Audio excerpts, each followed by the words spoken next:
سلام عزیزان، به این ویدیو امروز خوش اومدین. توی این ویدیو میخوام براتون یه پنل که انگار چیت زدی رو نشون بدم. کاملا بدون بلک لیست یا بن هست. همینجور که مشاهده میکنید با اکانت اصلی خودم اومدم. پنل هم خیلی اسونه، با چند تا کلیک فعال میشه و میتونید روشن کنید و حالشو ببرید و کاملا رایگان هست. فایل پنل یه رمز 3 رقمی داره که داخل ویدیو میگم رمزش رو فقط تا آخر ویدیو همراه باش، چون رمز فایل توی ویدیو هست.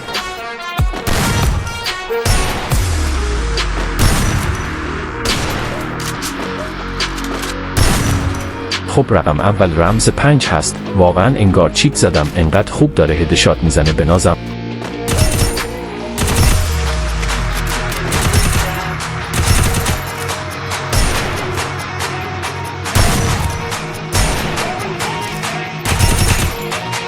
رقم دوم رمز عدد 8.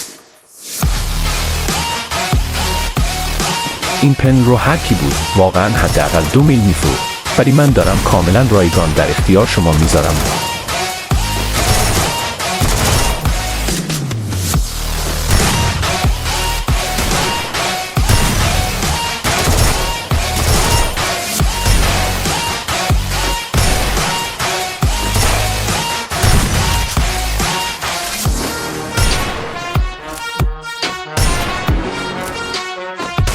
خب حالا آموزش ورود به پن رو بیاد نشون بدم. اول از همه وارد کانال تلگرام که توی بیوم هست میزنید. وارد چنل که شدید این دکمه‌ای که نوشته نصب پنل روش کلیک میکنید. این فایلی که بهتون داده رو دانلود میکنید. این پن هست. بعد از نصب وارد مایکت یا پلی استور میشید. برنامه زد آرشیو رو دانلود میکنید.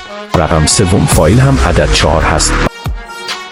بعدش وارد ربات من میشید و روی فایل کلیک میکنید. حالا اینجا روی برنامه زد آرشیو میزنید. حالا این برنامه دراگون که قفل هست، روش کلیک میکنید و روی نصب کردن میزنید. اینجا ازتون پسورد میخواد، همون پسورد 3 رقمی که داخل ویدیو گفتم رو اینجا وارد میکنید و روی نصب میزنید و حالا اینجا میتونید نصبش کنید. بعد نصب وارد برنامه میشید، ازتون نام پسورد میخواد. حالا نام پسوردی که براتون داخل چنل تلگرام گذاشتم رو وارد کنید. امیدوارم از این ویدیو لذت برده باشید.